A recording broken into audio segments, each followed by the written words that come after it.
आज जो दुनिया में जंग हो रही है वो किसी डेमोक्रेसी या टेररिज्म के लिए नहीं हो रही, वो हो रही है यूएस डॉलर को बचाने के लिए। किस तरीके से, मैं आपको ये पूरा एक्सप्लेन करती हूँ। 1944 में वर्ल्ड वॉर 2 होने के बाद एक नया मॉनेटरी सिस्टम जो है वो बना था। तो उस टाइम पे डॉलर को गोल्ड के साथ लिंक कर दिया गया था। जब डॉलर को गोल्ड के साथ लिंक कर दिया गया तो वो एक पावरफुल करेंसी बन गया दुनिया में, और लोग जो है वो डॉलर को रिजर्व करने लगे।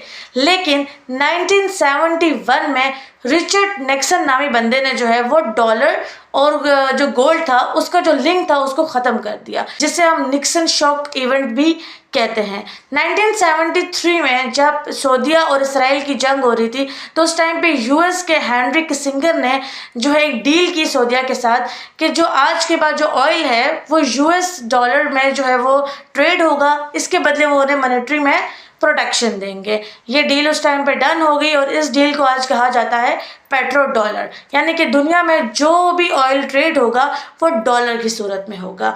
अब चलते हैं वेनेजुएला की तरफ। ये वो एक कंट्री है जो इस टाइम पे सबसे ज़्यादा जिसने ऑयल रिजर्व किया हुआ है। 303 बिलियन बैरल ऑयल जो है वो इस टाइम पे इसके पास है। और इस टाइम पे जो वेनेजुएला है वो सपोर्ट कर रहा है चाइना को, रशिया को और ईरान को। और जो है ये वो वाहिद मुल्क है इस टाइम पे जिससे सबसे ख़तरनाक चीज़ ये की कि इसने यूएस डॉलर में ऑयल को जो है वो ट्रेड नहीं किया, इसने डिफरेंट करेंसीज में किया। इसने ब्रिक्स में करने की जो है आगे प्लान कर रहे हैं, और जो है इसने चाइना के साथ डायरेक्ट पेमेंट जिससे हम स्विफ्ट भी कहते हैं उसमें जो है वो ट्रेड किया। अगर हम हिस्ट्री में पीछे जाएं तो सद्दाम हुसैन ने जो है वो पेट्रो डॉलर को चैलेंज किया था, जिसकी वजह से इराक के पे जो है वो हमला हुआ और सद्दाम हुसैन को मार दिया गया।